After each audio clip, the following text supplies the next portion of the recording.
नमस्कार. मराठी अन्नपूर्णा डिलाईट्समध्ये तुम्हा सर्वांचं खूप खूप स्वागत.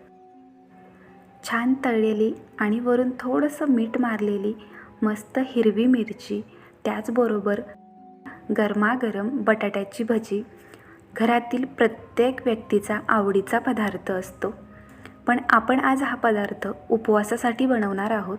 खूप कमी वेळेत, खूप कमी साहित्यात, तरी देखील खूप चविष्ट अशी ही भजी तयार होतात. तर यासाठीचं साहित्य बघूया. इथे मी 2 साल काढून घेतलेले बटाटे घेतलेले आहेत.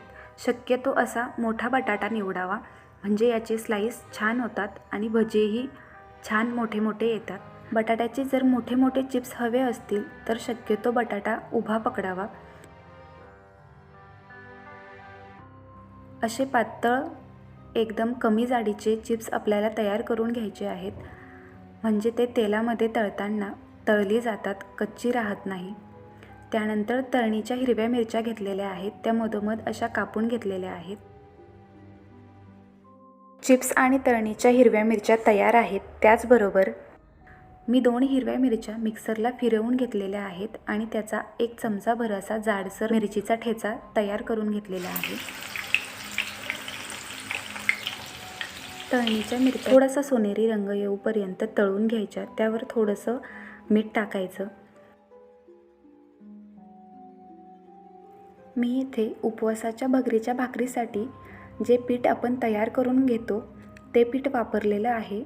प्रमाणानुसार सांगायचं ठरलं तर 1 वाटी भगरीच्या पिठासाठी पाव वाटी साबुदाण्याचं पीठ यामध्ये वापरायचं आहे. आता हे एका भांड्यामध्ये काढून घेऊया.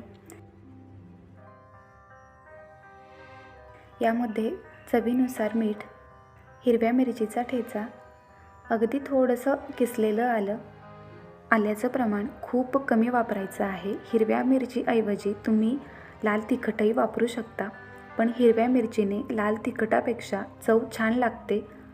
थोडं थोडं पाणी टाकून या कन्सिस्टन्सीचं बॅटर आपल्याला तयार करून घ्यायचं आहे. किंवा ज्यावेळी बटाट्याचे स्लाईस आपण असे पिठात बुडवू, त्यावर जर ह्या पिठाचं कोटिंग व्यवस्थित होत नसेल, पीठ व्यवस्थित बटाट्यावर लागलं जात नसेल, तर यामध्ये आणखी थोडंसं पीठ टाकायचं आहे. ज्यावेळी भजी अशी तेलात सोडली जातील त्यानंतर चमच्याने किंवा झाऱ्याने ती अशी सेपरेट करून घ्यायची. यामुळे भजी एकमेकांना चिकटत नाहीत आणि ती व्यवस्थित पलटवलीही जातात. त्याचबरोबर तेल चांगलं तापलेलं असावं, अगदीच कडकडीत नाही, पण नेहमीपेक्षा थोडंसं जास्त तापलेलं असावं. यामुळे भगरीची भजी कमी तेलकट आणि छान कुरकुरीत होतात. तर अशी ही उपवासाची रेसिपी आवडली असेल तर व्हिडिओला लाईक शेअर नक्की करा. त्याचबरोबर अशाच नवनवीन रेसिपीजसाठी चॅनेलला सबस्क्राईब करायला विसरू नका. पुन्हा भेटू अशाच एका नवीन रेसिपीसोबत. धन्यवाद.